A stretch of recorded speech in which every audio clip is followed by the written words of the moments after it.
I need to confess something before you judge me. Nobody told me that becoming a Christian would cost me everything. Not my money, not my job, and not even my comfort at first. I'm talking about something deeper, something far more painful. My identity. The version of myself I had spent years building, the version I thought people loved, the version I believed was me.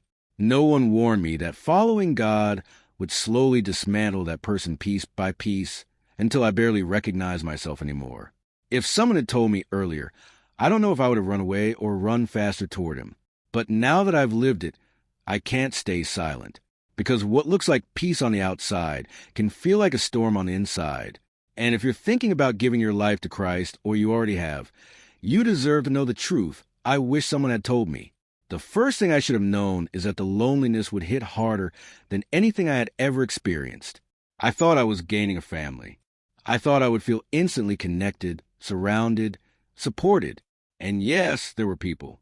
There were smiles. There were handshakes and warm greetings. But there was also a silence no one prepared me for. The silence that comes when your old friends stop calling. The silence that comes when conversations feel forced because you no longer speak the same language, spiritually or emotionally. The silence that creeps in at night when you realize that the things you used to bond over, parties, gossip, careless living, no longer fit who you're becoming. It's not just that you leave certain people behind. It's that they don't understand why you left. And sometimes they don't even try. I remember sitting alone one evening, scrolling through my phone, realizing I had no one to text who truly understood what was happening inside me. That was the first time I asked myself, did I make a mistake? But deep down, I knew the truth. I wasn't alone. I was being separated. And there's a painful difference between the two. The second thing I should have known is that conviction feels nothing like guilt, but it hurts even more. Before, I used to feel guilty about things. Do something wrong, feel bad, move on. Simple. But after I gave my life to Christ, something changed. It wasn't just about feeling bad anymore. It was like a spotlight had been turned on inside me. Every thought, every intention, every hidden motive, exposed. I could no longer lie comfortably. I could no longer pretend ignorance. I could no longer excuse behaviors I once justified. And the strange thing is, nobody had to point out. The voice inside me wouldn't let me rest. Not in a condemning way, but in a persistent, almost relentless way, like someone gently, but firmly, refusing to let me go back to who I used to be. There were moments I missed the old me, not because I was happier, but because I was unaware. Ignorance really did feel like peace back then. But now, even in discomfort, I knew I was growing. And growth doesn't always feel good. The third thing I should have known is that spiritual battles are real, and they don't always look dramatic. No, I didn't see shadows moving in my room. I didn't hear voices. It was subtler than that. It was in my thoughts. The sudden waves of doubt. The unexplained heaviness on days that should have felt normal. The internal arguments that made me question everything I believed. Are you sure this is real? Why do you feel worse instead of better? Wasn't your old life easier? Those thoughts didn't scream. They whispered, and that's what made them dangerous, because they sounded like me. There were days I felt like I was fighting myself. Days where I would pray and immediately feel resistance. Days where opening my Bible felt like trying to lift something heavier than my strength could handle. I didn't understand it at first. I thought I was just struggling. But over time, I realized something important. When you decide to walk toward light, darkness doesn't disappear quietly. It resists.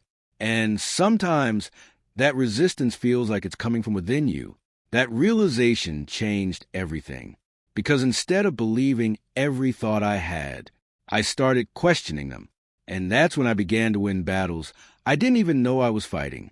The fourth thing I should have known is that obedience would require sacrifices I didn't expect.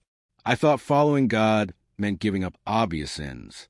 You know, the big things everyone talks about. But it went deeper than that. It was in the little things. The relationships I had to walk away from, even when there was nothing wrong on the surface. The opportunities one had to decline, even when they looked perfect. The habits I had to break, even when they brought comfort. Obedience wasn't always logical. Sometimes it didn't even make sense. There were moments I felt like I was losing good things, not bad ones. And that was confusing. Why would God ask me to let go of something that wasn't hurting me? But over time, I understood. Not everything that feels good is meant for you, and not everything that looks right is aligned with your purpose. That realization came with tears. Real tears. Because letting go, even when it's necessary, still feels like loss. But every time I obeyed, even when it hurt, something shifted inside me. A quiet strength, a deeper trust, a growing awareness that I wasn't just living for the moment anymore. I was being shaped for something bigger. The fifth thing I should have known is the one that changed me the most. God doesn't just want parts of you. He wants all of you, not the polished version, not the church-ready version. All of it. The anger you hide, the insecurities you pretend don't exist, the habits you secretly hope he won't touch. I tried to give him pieces at first.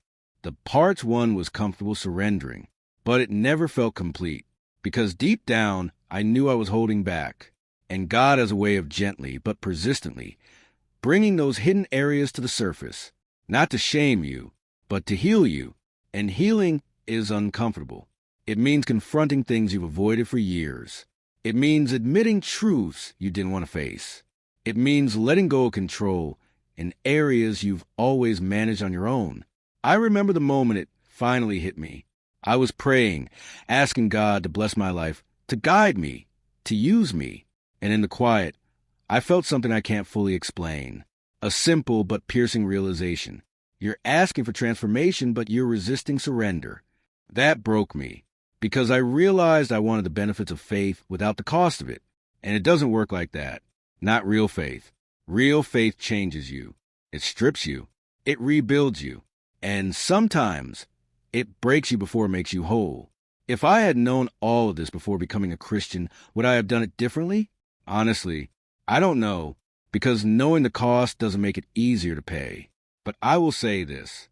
Despite the loneliness, despite the internal battles, despite the sacrifices and the discomfort, there is something on the other side of all of it that I wouldn't trade for anything.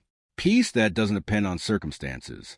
Strength that shows up when you feel like you have none left. A sense of purpose that goes deeper than temporary satisfaction. And a relationship with God that feels more real than anything I've ever experienced. It's not perfect. It's not easy, but it's real. And sometimes real is messy.